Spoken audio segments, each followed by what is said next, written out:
دینداروں، سب سے پیشتر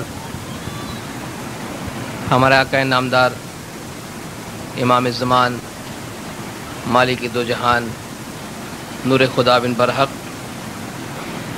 نور مولانا شاہ کریم الحسینی حاضر امام کی مبارک نام پہ صلوات پڑھیے۔ اللہم صلی علی محمد و آل محمد۔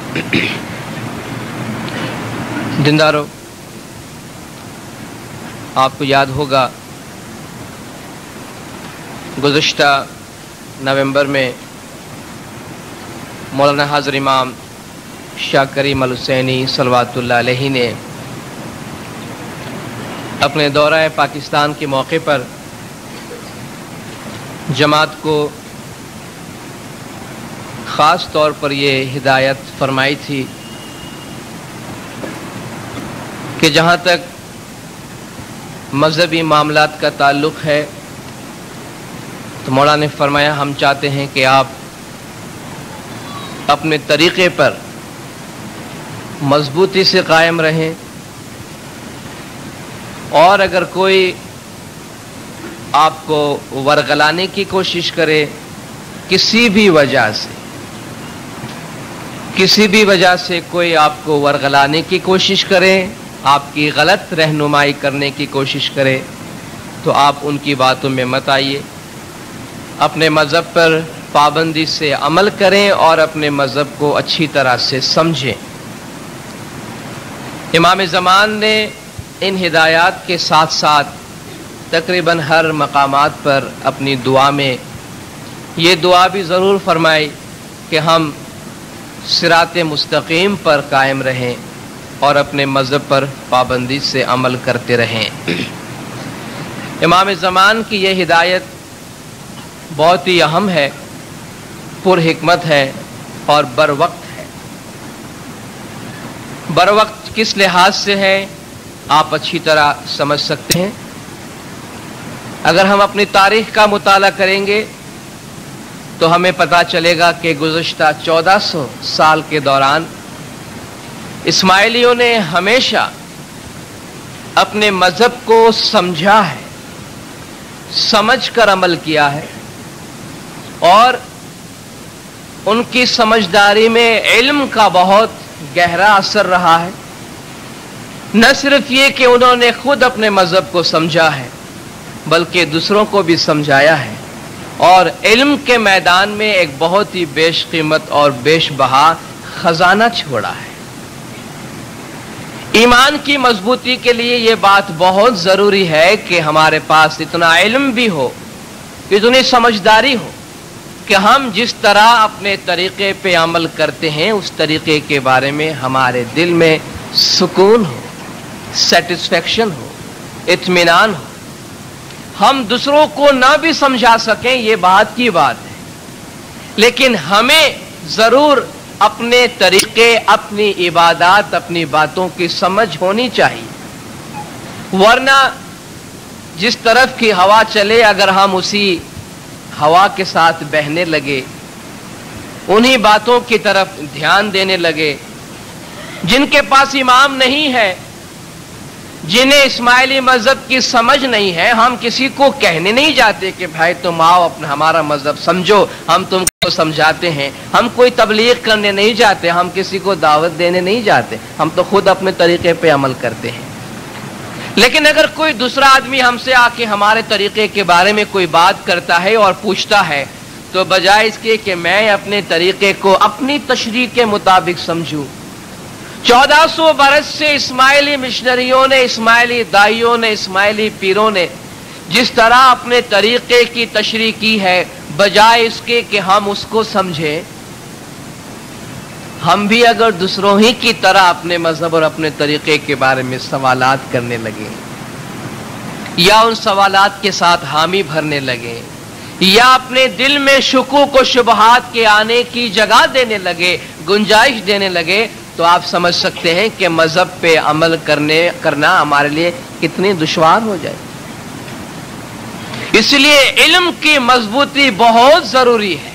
ایمان اپنی جگہ پر ہے، ایمان کا کوئی جواب نہیں ہے، لیکن ایمان کے ساتھ ساتھ اگر تھوڑا سا علم ہے، کنوکشن ہے اپنے دل کے اندر کہ ہاں ہم یہ جو کچھ کرتے ہیں ہم صحیح کرتے ہیں، ہمارا ایمان کہتا ہے، ہمارا علم کہتا ہے، اور ہماری کتابیں کہتی، ہمارے دائیوں نے ہمیں کہا۔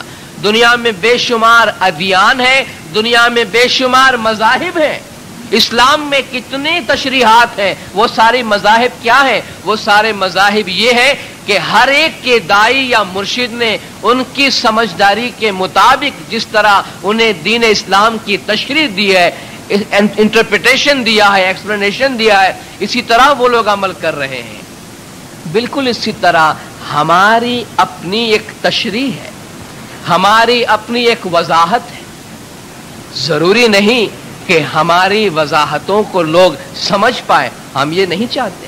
جس طرح ہم دوسروں کی تشریحات اور دوسروں کی وضاحتیں پوچھنے نہیں جاتے، دوسرے اگر اپنے طریقے پہ عمل کرتے ہیں تو ہم ان سے یہ نہیں کہتے کہ بھئی ہمارے دائیوں نے تو یہ کہا، آپ ایسا کیوں کرتے ہیں؟ جب ہم کسی سے کچھ نہیں کہتے، اسی طرح ہم یہ توقع بھی نہیں رکھتے کہ ہمیں کوئی آ کر یہ کہے کہ ان کے دائیوں نے یہ تشریح کی ہے، ہمارے دائیوں نے مختلف تشریح کیوں کی ہے۔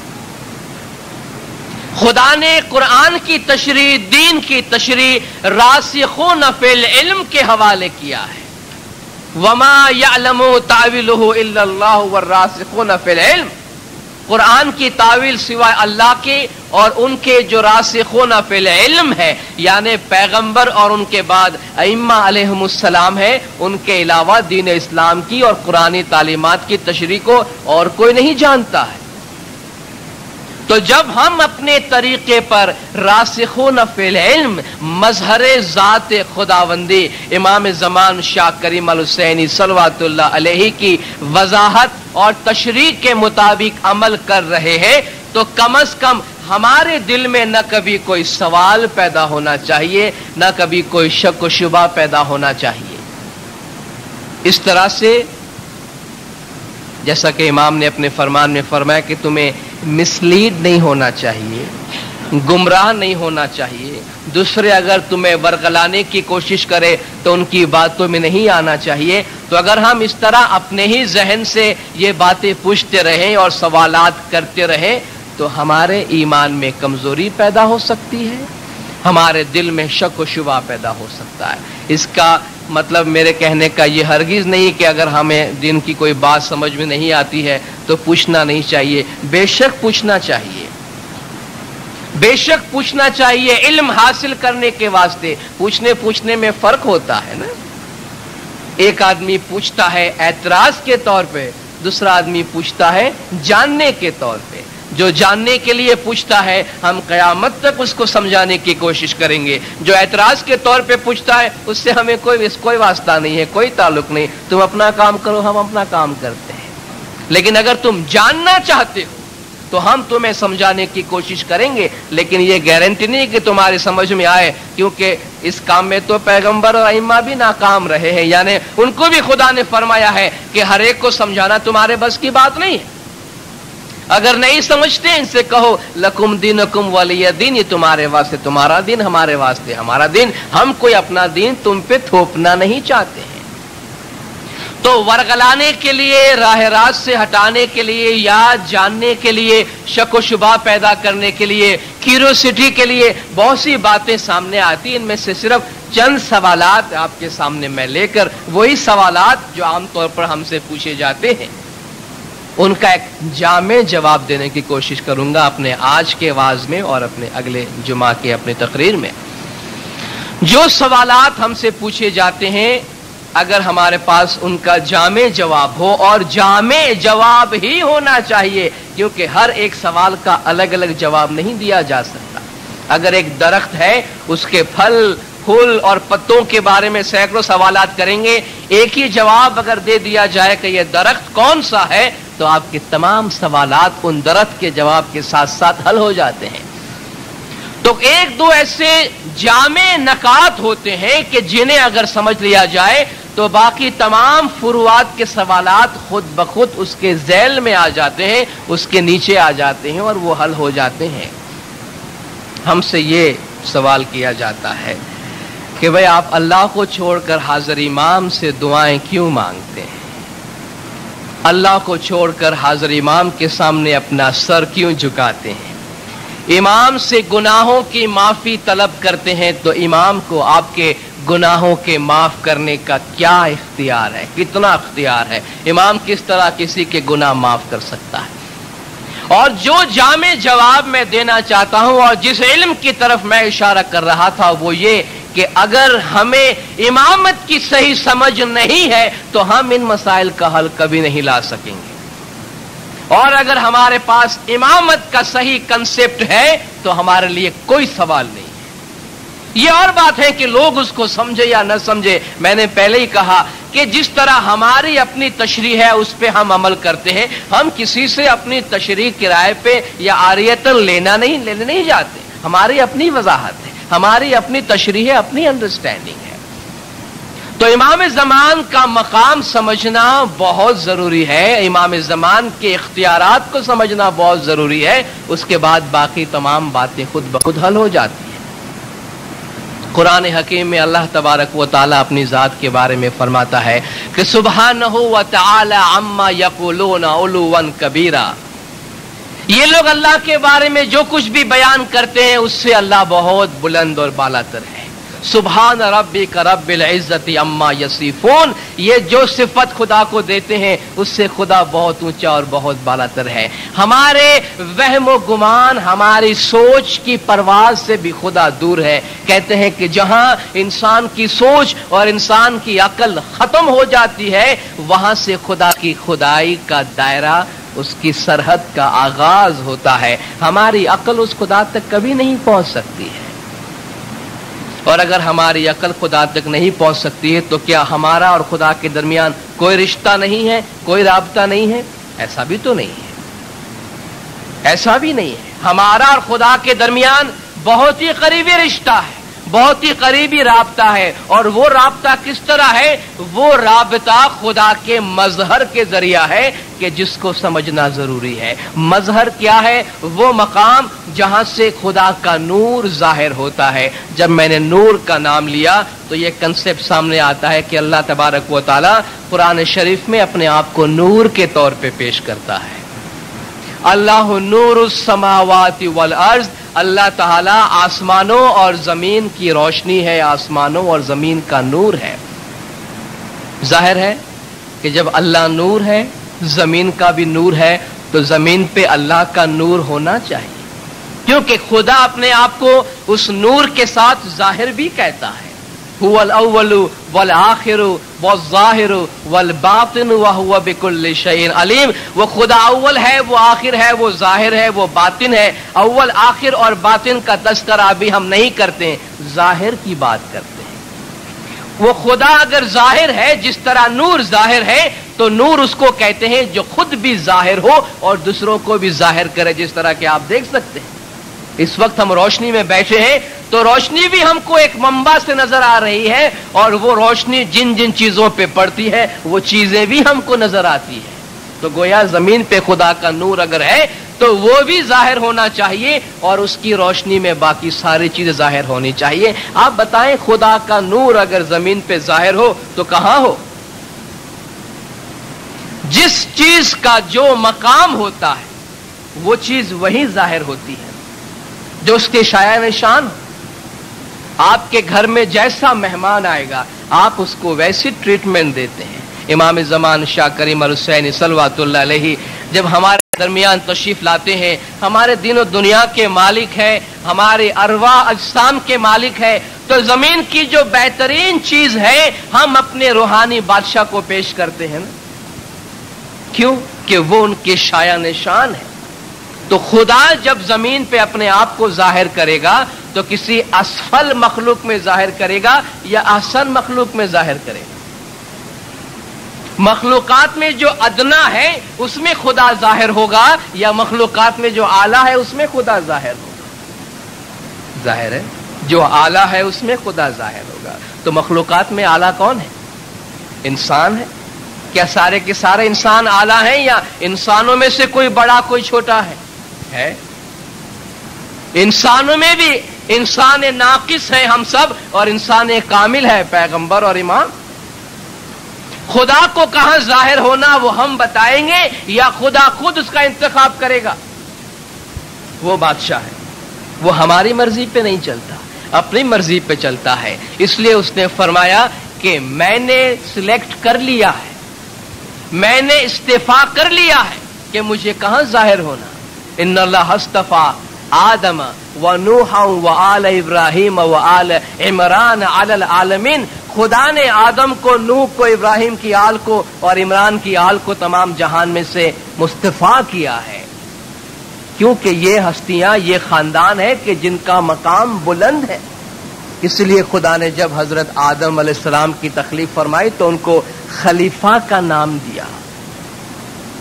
انی جاعل فی الارض خلیفہ، میں زمین پر اپنا خلیفہ بنانے والا ہوں، اور وہ خلیفہ زمین پر خداوند تعالیٰ کے تمام اختیارات کے ساتھ آئے گا، کیونکہ اس میں خدا کا نور موجود ہے. خدا کے نور کے مظہر ہونے کا مقصد کیا ہے اگر اس کے پاس کوئی اختیارات نہیں؟ کیوں خدا نے فرمایا فَإِذَا سَوَّيْتُهُ وَنَفَخْتُ فِيهِ مِن رُوحِي فَقَعُوا لَهُ سَاجِدِينَ، جب میں اس کو بنا لوں اور اس میں اپنی روح ڈال دوں تو تم اس کے آگے سجدہ کرتے ہوئے گر جانا. یہ ان فرشتوں کو حکم ہے جنہوں نے ابھی تک خدا کے علاوہ کسی کے سامنے شاید سجدہ نہیں کیا تھا، اس لیے انہیں پریشانی ہوئی نا کہ یہ کیا کہا گیا ہم سے. لیکن کیوں کہا گیا؟ اور اس میں شرط آپ دیکھیں، فَإِذَا سَوَّيْتُهُ، جب میں اس کو بنا لوں، وَنَفَخْتُ فِيهِ مِن رُوحِي، اپنی روح اس میں ڈال دوں، پھر تم اس کو سجدہ کر سکتے ہو. پھر اس کو سجدہ کرنا ویسا ہی ہے جیسا مجھے سجدہ کرنا ہے، کیونکہ تم میرے نور کو اور میرے روح کو سجدہ کرو گے. اور یہ ایک روح یا ایک نور جو خدا کا ہے، اس میں خداوند تعالیٰ کی تمام خدائی آدم کے اندر موجود آ گئی. اسی لیے فرشتوں سے یہ کہا کہ اس کے اختیارات کو تم تسلیم کرو. آج بھی جو ہم سجدہ کرتے ہیں، سر جھکاتے ہیں، اس کا مراد کیا ہے؟ مقصد کیا ہے؟ کیا سر کو جھکانا بجائے خود کوئی بات ہے؟ نہیں، اس میں تابعداری کا قول دینا ہے، فرمان برداری کا قول دینا ہے کہ ہمارو مستق تمہارے ہاتھ جانا کو تاتیا ہے. ہم جب سر جھکاتے ہیں تو یہ کہتے ہیں خدایا اپنے آپ کو تیرے حوالے کیا، تو جو کہے گا وہ میں کروں گا. تو لفظ خلیفہ جو قرآن میں استعمال ہوا ہے، اس کے اندر ان تمام سوالات کے جوابات موجود ہیں کہ خدا کا خلیفہ زمین پر اپنے تمام اختیارات کے ساتھ آتا ہے، اس لیے انہیں خدا کا مظہر کہا گیا ہے. اور قرآن حکیم میں کتنی ایسی آیات ہیں کہ جن سے خدا اپنے مظہر کے کام کو اپنا کام قرار دیتا ہے. دعا میں ہم پڑھتے ہیں ان الذین یبایعونک انما یبایعون اللہ ید اللہ فوق ایدیہم. اے محمد، جو آپ کی بیعت کرتے ہیں وہ اللہ کی بیعت کرتے ہیں، اللہ کا ہاتھ ان کے ہاتھوں پر ہے. جنگ بدر میں حضور نے اپنے ہاتھ میں کنکریاں مٹھی میں اٹھا کر دشمنوں کی طرف پھینکی تو خدا فرماتا ہے تو نے نہیں پھینکی، ما رمیت اذ رمیت، جب تو نے پھینکی، ولکن اللہ رما، لیکن اللہ نے پھینکی. جب دشمنوں کو تو نے قتل کیا، تو نے نہیں کیا، اللہ نے کیا تھا. ہم کہتے ہیں اہدنا الصراط المستقیم، خدایا ہمیں سیدھے راہ کی ہدایت کر. خدا جواب دیتا ہے انک لتہدی الی صراط مستقیم، اے محمد تو صراط مستقیم کی طرف ہدایت کرنے والا ہے. ہم کہتے ہیں رحمان اور رحیم، وہاں حضور کے واسطے رحیم کا لفظ استعمال ہوا ہے، رحمت للعالمین کا لفظ استعمال ہوا ہے. اور حضور فرماتے ہیں من رعانی، یہ تو ایسی حدیث ہے کہ شیعہ سنی صوفی سب اس کو مانتے ہیں، وہاں کسی کو شرک کا خیال نہیں آتا کہ من رعانی فقد رع اللہ، جس نے مجھے دیکھ لیا اس نے اللہ کو دیکھ لیا. من یطیع الرسول فقد اطاع اللہ، جو رسول کی پیروی کرتا ہے وہ اللہ کی پیروی کرتا ہے. اور خدا قرآن میں فرماتا ہے کہ کل من علیہا فان ویبقى وجہ ربک ذو الجلال والاکرام، ہر چیز فنا ہو جانے والی ہے، صرف اللہ کا چہرہ باقی رہے گا. اور امیر المومنین مشکل کشا مولا مرتضی علی صلوات اللہ علیہ نے فرمایا کہ انا وجہ اللہ فی السماوات والارض، آسمانوں اور زمین پر میں اللہ کا چہرہ ہوں۔ وہ جو اتھارٹی کی بات تھی، اختیارات کی بات تھی، جو آدم کے حوالے تھی، وہی اختیارات حضور کے حوالے ہیں، اور اسی معنی میں قرآن میں حضور کو مولا کہا گیا ہے، اور یہ مولا اللہ کو بھی کہا گیا ہے، محمد کو بھی کہا گیا ہے، علی کو بھی کہا گیا ہے، جس میں کوئی فرق نہیں۔ یہ مولا یا ولی کا جو لفظ ہے، انما ولیکم اللہ ورسولہ والذین آمنوا الذین یقیمون الصلاۃ ویؤتون الزکاۃ وہم راکعون، تمہارا ولی، تمہارا مولا اللہ ہے، تمہارا مولا رسول ہے، اور تمہارا مولا وہ ہے جو نماز پڑھتا ہے، صلاۃ قائم کرتا ہے، اور رکوع کی حالت میں زکوٰۃ دیتا ہے۔ اور آپ تفسیر اٹھائیے، شیعہ تفسیر، سنی تفسیر، نماز پڑھی جا رہی تھی، رکوع کا عالم ہے، ایک سائل نے آ کے سوال کیا اللہ کے نام پہ، کوئی جواب نہیں دیتا ہے۔ مولا مشکل کشا مرتضی علیہ صلوات اللہ علیہ اپنا ہاتھ بڑھاتے ہیں رکوع کی حالت میں، رکوع کی حالت میں، اور وہ آپ کے انگلی سے انگوٹھی نکال لیتا ہے زکوٰۃ کے طور پر، صدقے کے طور پر۔ اور قرآن میں یہ آیت نازل ہوئی کہ تمہارا ولی اللہ ہے، رسول ہے، اور یہ ہے جو رکوع کی حالت میں زکوٰۃ دیتا ہے۔ اور یہ لفظ ولی جو ہے اس کا مطلب ہوتا ہے مولا، تمہارا مالک، تمہارا سرپرست، تمہارا دوست، تمہارا سب کچھ۔ اور اسی کا اعلان کیا گیا کہ من کنت مولا ہو فعلی مولا، جس کا میں مولا ہوں اس کا یہ علی مولا ہے، جس کا میں مولا ہوں اس کا علی مولا ہے۔ تو خدا نے اپنا نور ڈال کر پیغمبر اور امام کے اندر ان کو زمین پر اپنے تمام اختیارات اور اپنی تمام اتھارٹی کا مظہر قرار دیا ہے۔ ہاں، اگر ہم یہ کہتے ہیں، کسی اسماعیلی نے کبھی یہ کہا ہے کہ جس خدا کا ہم ذکر کرتے ہیں اس سے ہمارا کوئی تعلق نہیں، وہ ہوگا کہیں، ہم نے ایک دوسرا خدا بنایا ہوا ہے، اس سے ہم مانگتے ہیں۔ ہم نے یہ تو کبھی نہیں کہا۔ کیا ہے یہ؟ اگر کوئی کہتا ہے تو آپ شرک کہہ سکتے ہیں۔ ہم کہتے ہیں لا الہ الا اللہ محمد الرسول اللہ، اللہ کے سوا کوئی معبود نہیں، محمد اللہ کا رسول ہے۔ اور اس کے بعد امام زمان شاہ کریم الحسینی صلوات اللہ علیہ کو رسول کے آل میں ان کے جانشین سے ہونے والے 49ویں امام تسلیم کرتے ہیں۔ کیا یہ شرک ہے؟ کیا اللہ کو ایک ماننا شرک ہے؟ محمد کو رسول کہنا شرک ہے؟ اور محمد کی اولاد میں ان کے جانشین شاہ کریم الحسین حسینی کو 49ویں امام ماننا شرک ہے؟ بات اتھارٹی کی آتی ہے۔ اگر امام زمان کے سامنے اپنا سر جھکایا جاتا ہے یا امام زمان سے دعائیں طلب کی جاتی ہے تو بات وہاں ہونی چاہیے کہ آیا امام زمان سے دعا مانگی جا سکتی ہے یا نہیں۔ خدا کی رحمت کہاں سے آتی ہے؟ کہیں گے اس کے مظہر کے ذریعہ سے آتی ہے، ٹھیک ہے۔ خدا کی ہدایت کہاں سے آتی ہے؟ ڈائریکٹ تو نہیں آتی، اس کے رسول کے ذریعہ سے آتی ہے۔ خدا کے تمام انعامات، خدا کے تمام اکرام، خدا کا تمام فرمان اس کے اولو الامر کے ذریعہ سے آتی ہے، یہ سب ٹھیک ہے۔ خدا کی اطاعت بھی رسول اور امام کے ذریعہ سے کی جاتی ہے، لیکن امام کے سامنے اگر اطاعت کا تم کوئی سمبل پیش کرتے ہو تو کہتے یہ نہیں کر سکتے۔ بیعت کر سکتے، سجدہ نہیں کر سکتے۔ بیعت میں اور سجدے میں فرق کیا ہے؟ بیعت میں اور سجدے میں فرق کیا ہے؟ بیعت میں ہاتھ دے کر کہتے ہو کہ میں نے اپنا سب کچھ تیرے حوالے کیا، سجدے میں سر چکا کر کہتے ہیں ہم نے اپنا سب کچھ تیرے حوالے کیا۔ سمجھداری کی بات ہے، کنسپٹ کی بات ہے، ایسنس کی بات ہے۔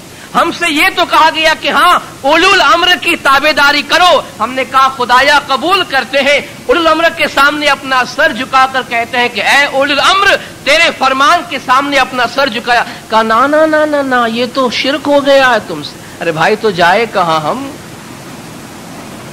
کوئی ہمیں سمجھائے تو صحیح کہ ہم جائے۔ ایک طرف ہم سے حکم دیا جا رہا ہے کہ اطیعوا اللہ و اطیعوا الرسول و اولی الامر منکم،